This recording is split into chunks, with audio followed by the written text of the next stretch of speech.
আকাশে থাকা রকেটের গতিপথ ও সে সম্পর্কে তথ্য দেওয়ার যন্ত্র আবিষ্কার করে সবাইকে হতবাক করে দিয়েছেন ক্ষুদে বিজ্ঞানী আল কাসাব। প্রথম হয়েছেন উপজেলা বিজ্ঞান ও প্রযুক্তি মেলায়। মেহেরপুরের গাংনী উপজেলার সাহেবনগর বহুমুখী মাধ্যমিক বিদ্যালয়ের সপ্তম শ্রেণী পড়ুয়া শিক্ষার্থী আল কাসাবের আবিষ্কার দেখে রীতিমতো অবাক এলাকাবাসী। এমন কঠিন ও জটিল আবিষ্কার করতে নেননি কারোর সহযোগিতা। নিজের বুদ্ধিমত্তা ও মেধাকে কাজে লাগিয়ে তৈরি করেছেন একের পর এক নতুন নতুন যন্ত্র।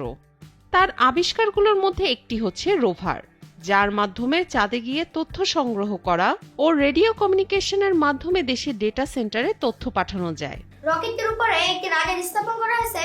রাডারটি চালু করার সঙ্গে সঙ্গে রাডারটি পুরো বাংলাদেশের আকাশকে স্ক্যান করবে। শত্রুপক্ষের কোনো বিমান, হেলিকপ্টার সেটার উপস্থিতি শনাক্ত করবে, সেটিকে আবার মাইক্রো কন্ট্রোলারে প্রেরণ করবে। মাইক্রো কন্ট্রোলার সেই সংকেতটিকে বিশ্লেষণ করে রকেটটিতে অবজেক্ট ফলোইং কোডিং ব্যবহার করা হয়েছে। সেই অবজেক্ট ফলোইং কোডিংকে ব্যবহার করে ওই রকেটটি সেই উড়ন্ত বস্তুর দিকে ধাবিত হবে এবং ধ্বংস করে ছাড়বে। এছাড়াও তৈরি করেছেন 180 ডিগ্রি অ্যাঙ্গেলের নাইট ভিশন ক্যামেরা।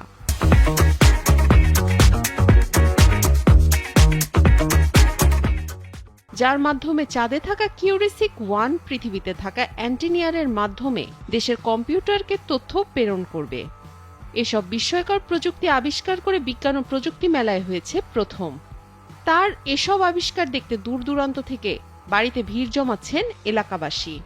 যে সেগুলো একসাথে জোড়া লাগিয়ে কিংবা বিভিন্ন যন্ত্রপাতি ইউজ করে কিংবা কোনো পুরাতন জিনিস যেগুলো নষ্ট হয়ে পড়ে আছে সেগুলো আমি আবার পুনরুপযোগ্য করে আবার সেটা ব্যবহার করি।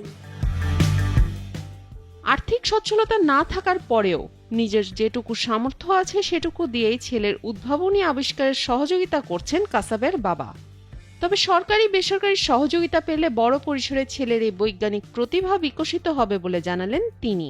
আমার ছেলে এখন ছোট, কেবল হাই স্কুল লেভেলে, তো এটার জন্য যেমন বাংলাদেশে রকেট সায়েন্স পড়ানোর সম্ভবত আমার জনমতে কোনো বিশ্ববিদ্যালয় নেই, অথবা অল্প দিনে চালু হয়েছে কিনা এটা আমার সঠিক জানা নেই। তবে চালু হলেও সেই পর্যায়ে গবেষণা এখনো তৈরি হয়নি।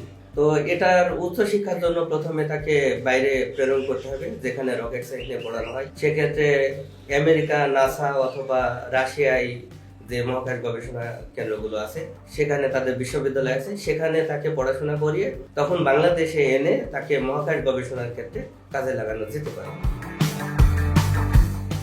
আল কাসাবের বৈজ্ঞানিক আবিষ্কার বিদ্যালয়ের জন্য সুনাম বয়ে আনছে বলে জানালেন সাহেবনগর বহুমুখী মাধ্যমিক বিদ্যালয়ের প্রধান শিক্ষক আব্দুর রশিদ। তার যে উদ্ভাবনী আপনারা দেখেছেন, দেশবাসী দেখেছে, এবং আমি মনে করি এটা আমার প্রতিষ্ঠানের একটি গর্ব এবং আমরা অত্যন্ত প্রাউড ফিল করছি বর্তমানে সাহেবনগর মাধ্যমিক বিদ্যালয়ের এই ক্যাচমেন্ট এরিয়ার পিত্তলা গ্রামের, কাজীপুর ইউনিয়নের পিত্তলা গ্রামের একটি ক্ষুদ্র শিশু শিক্ষার্থী, তার যে চিন্তা, তার যে বুদ্ধিমত্তা, মহান আল্লাহ তাআলার কাছে শুকরিয়া আদায় করি। কাসাবকে প্রশিক্ষণ দিয়ে আরো বিকশিত করতে সরকারি সহযোগিতার আশ্বাস দিলেন গাংনী উপজেলা শিক্ষা অফিসার হোসেনে মোবারক। ছেলেটি খুবই দরিদ্র পরিবারের, একদম রিমোট এলাকা থেকে এসেছে।